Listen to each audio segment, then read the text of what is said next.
Good morning and welcome, ladies and gentlemen, to this very special segment today on the 22nd day of November 22nd, and it is 24 degrees and mostly cloudy outside today. Again, a very good part of the year when it's not too hot and not too cold.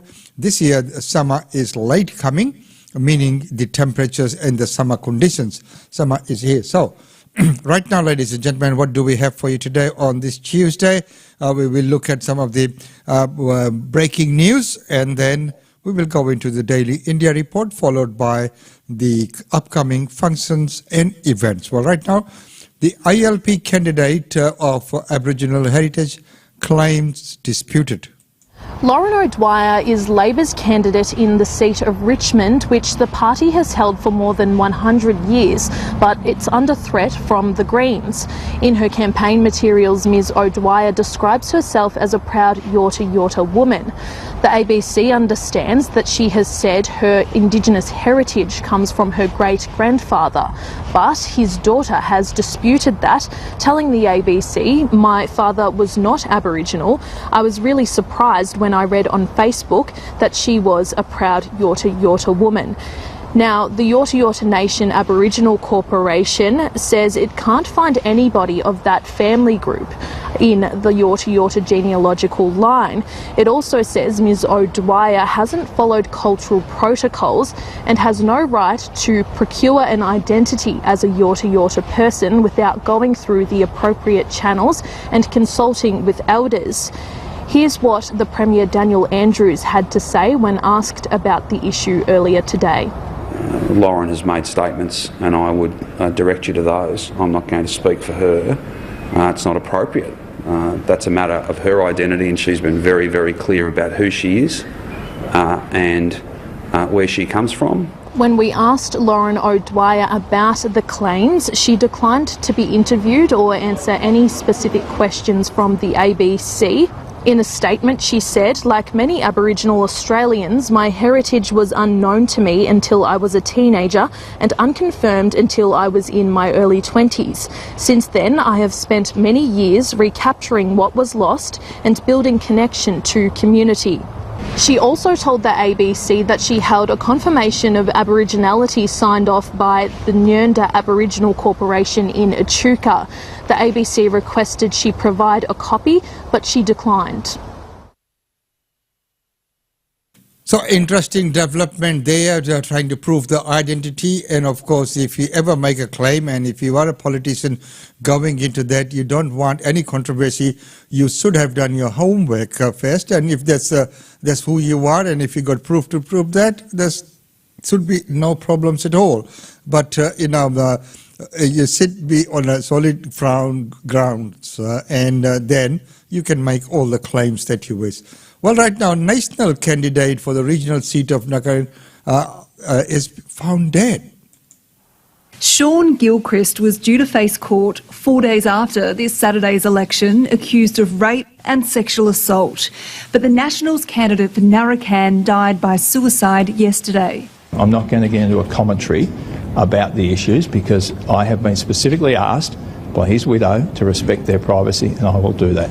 The death means early votes in the Gippsland seat for the lower house won't be counted and another election will be held. But questions have been raised about why the coalition was not aware of their candidates' criminal charges. I don't think that's relevant for this particular issue when you've had someone that's passed away and you've got a young family and a widow who's dealing with those issues at the moment. Someone here has died and there is now a widow and 2 children whose father is not coming home.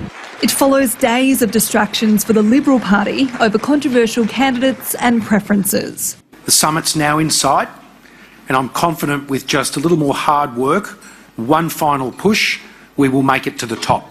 An optimistic Matthew Guy was today spruiking his key policies at a party rally, and just days after dumping his own candidate for her controversial views, was at pains to point out he represents the mainstream. We are sensible, we're centrist and mainstream, and you can trust me and my team with your vote.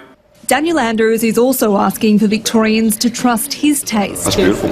promising a $30 million package to support the state's agriculture and hospitality sectors if he's re-elected in 5 days. Bridget Willison, ABC News. So there you go, very unfortunate circumstances there. And look, if by listening to that news, seeing that news, you were distressed, there is help available. Beyond Blue is 1300 22 4636 or Lifeline 131114. Help is always out there. Please, always in doubt, always reach out. But it is rather unfortunate, and that takes a different twist into that election camp, because now it will not go ahead. Fresh elections will be called, once these things come to the surface. Now, see, everyone's got aspirations on going into politics, but you need to have a very clean slate, that's for sure. Well, right now, going on to the next news, is Northern Territory government defends the minister's response to youth crime. Another weekend, another destructive rampage that has Alice Springs residents questioning if enough's being done. That's, I think, been a concern for some time, and there's mixed responses about how to deal with that. There's too many people fighting here. Alice Springs has got a lot of stuff going on. There's a lot of background trauma, there's a lot of history here, and our kids have a lot of resources pulled away from them. Strikeforce Viper has so far made 2 arrests, including a 14-year-old released on bail over the spree which saw a ute stolen, an unmarked police car rammed and dangerous hooning near pedestrians. This shows that these youth aren't scared because there are no consequences in relation to offending in the Northern Territory. It came just days after marked police cars were rammed by stolen cars in Katherine. But despite these troubling attacks against authorities, the government says it's still in control. Diversion is an important part. We need to understand the circumstances that these young people come from and provide them with support, putting our victims first.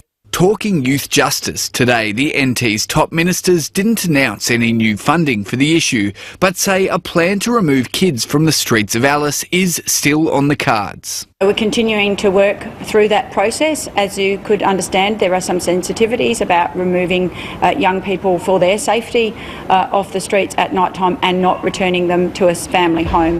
With Parliament returning for 2 weeks of sittings from tomorrow, crime and its impact on the community can once again expect to take centre stage.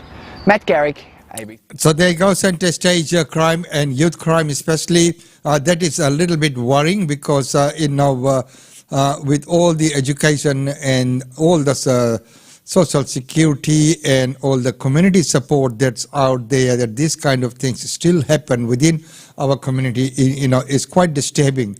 So there's a lot more that really needs to be done, especially out in the Northern Territory and other areas as well. No area is immune from that. So this kind of anti-social behavior is just not on. Well, right now, moving on, when we look at our lawmakers and their working conditions and the things that they do in a day-to-day in the course of duty, but where do you draw the line? What sort of powers should they have? Superintendent Kirk Panuto says he was uncomfortable investigating a fellow cop, but that he did his job without fear or favour when he arrested and charged Constable Zachary Rolfe with murder 4 days after Kumanjai Walker was fatally shot. He told the coronial inquest into the 19-year-old's death after watching the body-worn camera footage of the shooting in Yuendumu, he thought a charge of manslaughter could be on the cards. Days later, after providing a short file to the Director of Public Prosecutions, he arrested Constable Rolfe for murder, allowing him to have a shower before taking him to the watch house in Darwin. There was nothing lost by allowing him to do it and treating him with dignity. On other occasions in the past, I've organised food for people, tried to accommodate them as much as I can in what was a very difficult situation, so I don't accept that I've treated him in any special way. 4 hours later, after an over-the-phone, out-of-hours hearing with an on-call judge, Constable Rolfe was granted bail. Superintendent Panuto denied any suggestions investigators were tasked with finding evidence in support of the prosecution case. Assistant Police Commissioner Martin Dole was also called to the stand today and asked if there had been any political interference in the decision to charge Constable Rolfe with murder. He says there was absolutely none whatsoever and that the officer was treated like any civilian in his situation. He acknowledged there was polarising views within policing communities about the charges. Constable Rolfe was ultimately acquitted of murder and 2 backup charges after a trial earlier this year. Melissa McKay, ABC News, Alice Springs. So there you go. This is what I meant about the call of duty and the powers and the trust that the general public places in QPS or the police service. So, well, ladies and gentlemen, right now, let's take a look at that growing flood situations in the Murray-Darling Basin.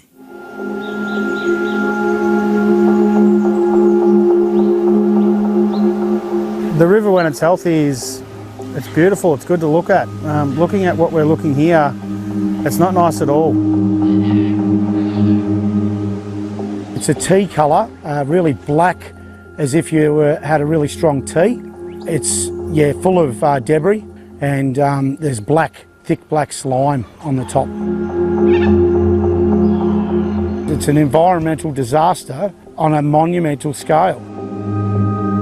Along the New South Wales Victorian border, parts of the Murray River system have turned toxic. The water's a putrid stench at the moment that you nearly have to wear a mask. I mean, standing here in front of it, it makes you feel sick inside. And it's literally suffocating everything that lives in the river. I love fishing, I love our native species, and it just breaks my heart. Recent mass flooding has resulted in low levels of dissolved oxygen across the Murray-Darling Basin, and that can lead to a deadly condition known as hypoxic blackwater. Water obviously gets up onto floodplains and paddocks, and it starts sitting on the organic material that's on those floodplains and paddocks, and it will break down leaves and grass, and it's the action of bacteria breaking down that organic material that uses up oxygen in the water. Unfortunately, anything with gills does it really tough, really struggles because they can't breathe. Some of the dead fish are up to 40 years old. Just from today, for instance, we covered an area of approximately 2K. I counted over 100 dead Murray cod. If you have a couple hundred fish dying every 500 metres or a K, you have that possibility of having tens of thousands, maybe even hundreds of thousands of native fish dying. The fish kill is a huge blow for river communities because stocks depleted by drought were bouncing back. More than 1 million fish were estimated to have died across the Murray-Darling Basin during the big dry. Our rivers have just come very good fishing. It was good for all our communities and families and that, and just to see it disappear over a week, it's devastating. Where we've had low rivers and low water allocations, and then we finally get our river systems running, and then we get a fish kill like this. It's just a big kick in the guts. Farmers like Jack Spinks and Josh Standen from Kylite find the situation confronting. Fish desperately seeking refuge are ending up out of the water. They're trying to get away from this disastrous water, but at the moment they've got nowhere to go. E. coli, chemicals such as PFAS and pesticides have been detected at levels not considered harmful. But Victoria's Environmental Authority is recommending people not swim or eat fish from contaminated waters. You know, we shower in this water, and looking at what's next to me here, I wouldn't put my worst enemy under a shower. The outbreak of toxic river water is expected to worsen. The local water utility says making the river water safe for drinking is taking longer than expected and has warned restrictions could be introduced over the summer months to curb usage. The further you move into summer, the faster that microbial bacterial action occurs, and that speeds up the rate at which the oxygen is taken out of the water. These fish numbers are going to go up tenfold. There will be a lot more fish kills. With time running out, a rescue mission is underway to save as many native fish and crustaceans as possible. Never in my wildest dreams would I be thinking that I'd be catching Murray cod in a wheat crop. This would have to be a world first, I reckon. Our volunteers have been able to save 46 freshwater native fish. So these fish have included freshwater Murray cod, trout cod, silver perch and golden perch. We've also been able to save 650 freshwater crayfish.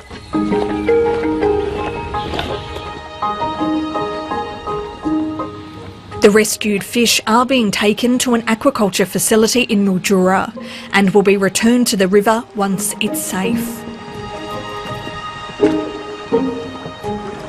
Rather disturbing news there as well, because when we look at our natural species and everything like that, so this is part of evolution. This is how things have unfolded. There have been lots of studies that have been done on the Murray-Darling Basin.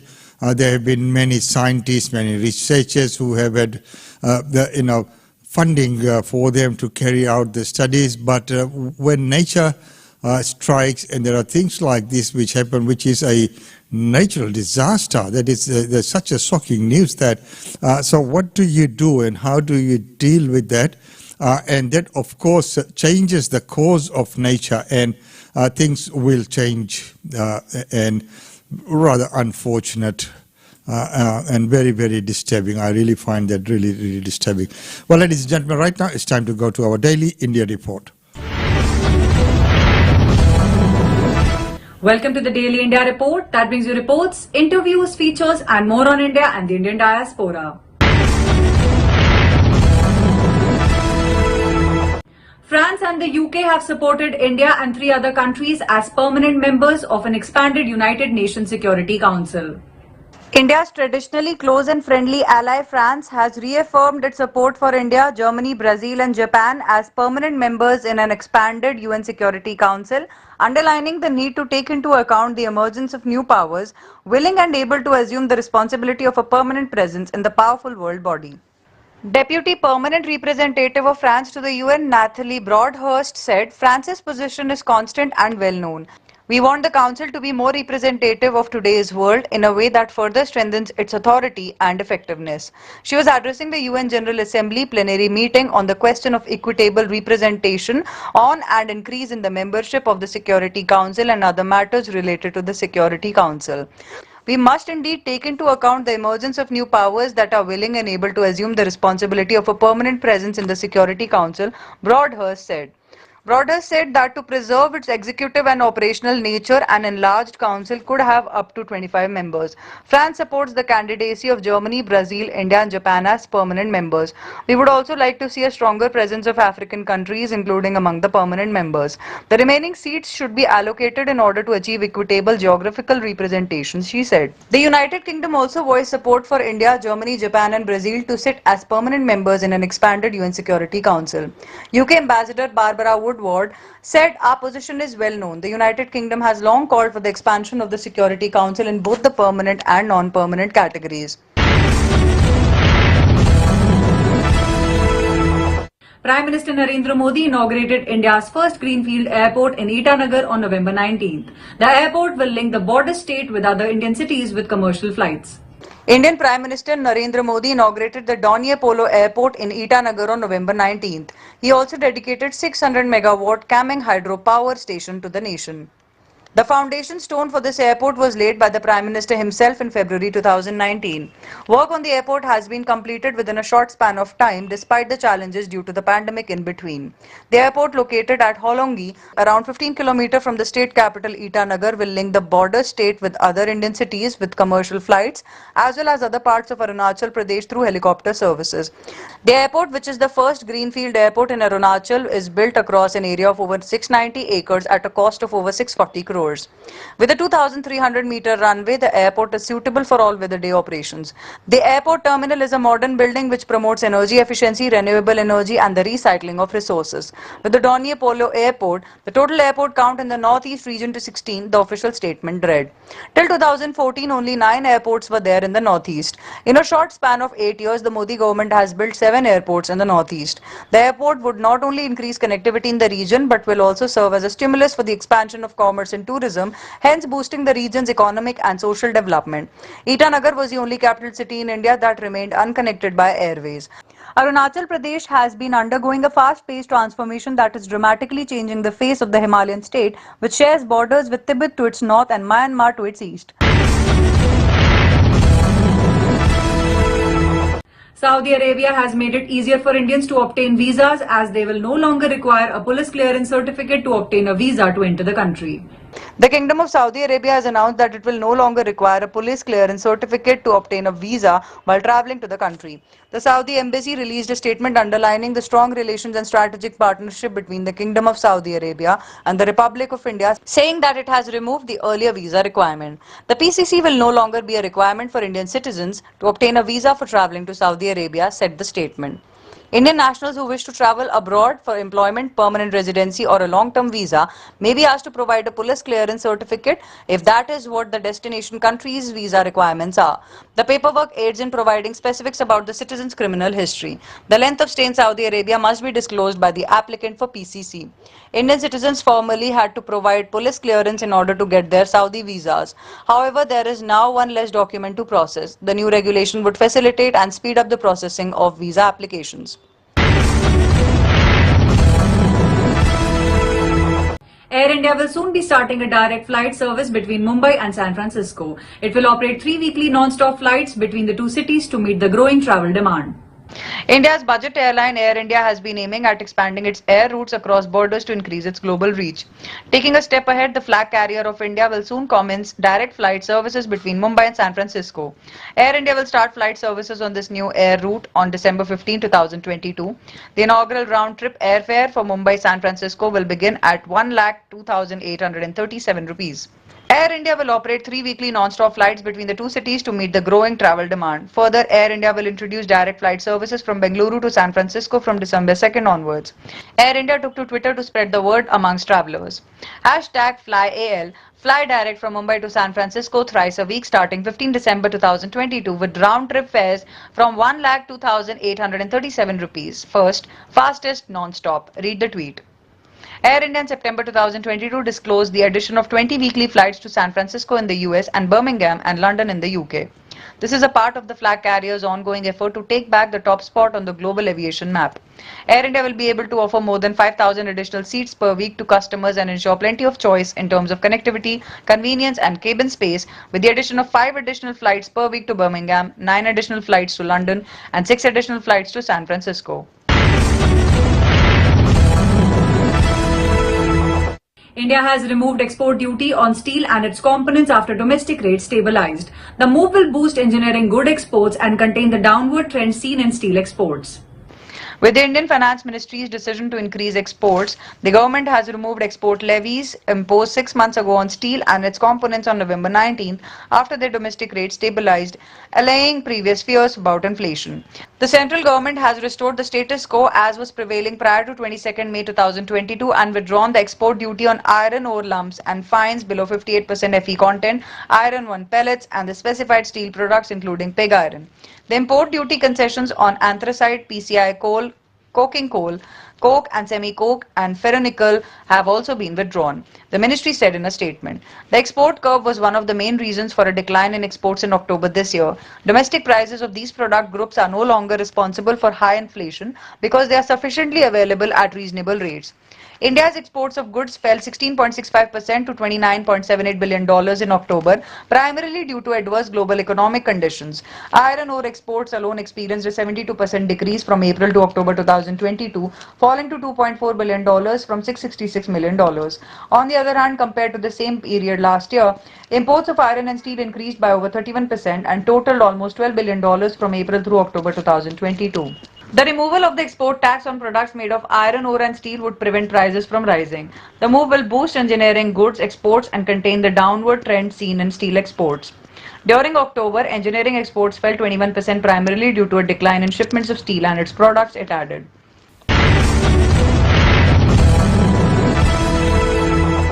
India has beaten New Zealand in the second T20 international thanks to scintillating innings by Suryakumar Yadav, who scored his second T20I ton in the process. An all-round performance by Team India ensured that India won the second T20 international against New Zealand in the three-match series, taking a 1-0 lead after the first match was washed out. All-rounder Deepak Hooda took 4 wickets, including 3 in the final over, while Yuzvendra Chahal and Mohammad Siraj starred with 2 wickets each as India beat New Zealand by 65 runs to win the match at Bay Oval in Mount Maunganui on November 28th. Asked to bat first, India were propelled to the score of 191 for 6 wickets thanks to the 360-degree hitting by the top-ranked T20I batter Suryakumar Yadav, who hit 11 fours and 7 sixes at a strike rate of 217.65 to be unbeaten on 111 of 51 balls. It was a second T20I century. New Zealand though brought back some momentum with Tim Southee claiming a hat-trick in the last over.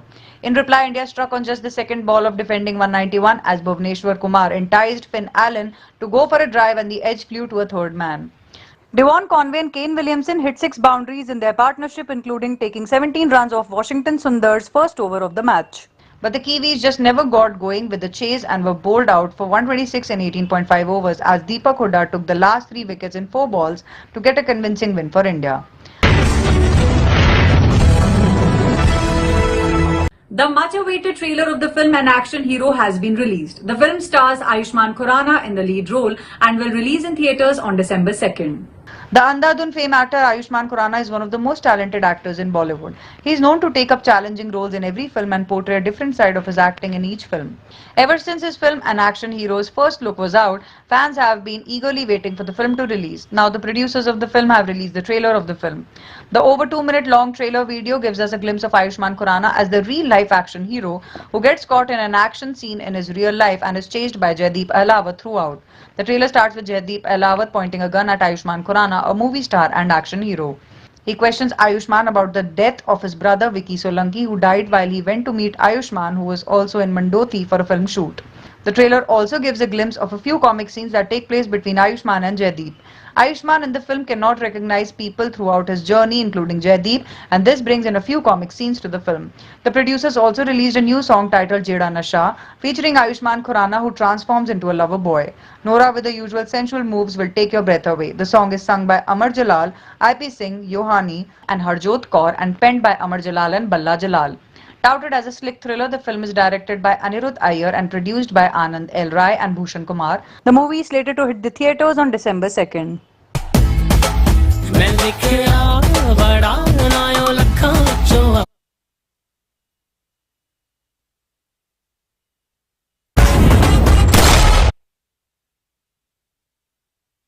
Bulletin of the Daily India Report.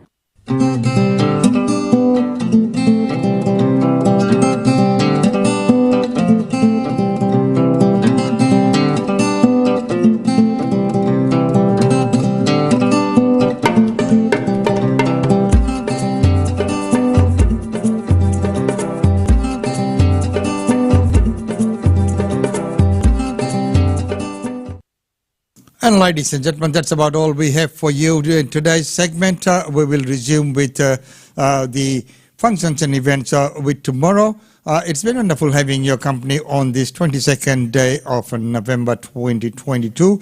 24 degrees and mostly cloudy right here in Brisbane. And happy Trayodasi to anyone who's observing that today. And being on a Tuesday, it's a very auspicious day for that. Well, until tomorrow, it's goodbye from us. But don't forget that tomorrow we'll have the 2 segments, which is the news update at 9 and the real estate update with Usha Chandra at 10 a.m. Until then, it's goodbye from us.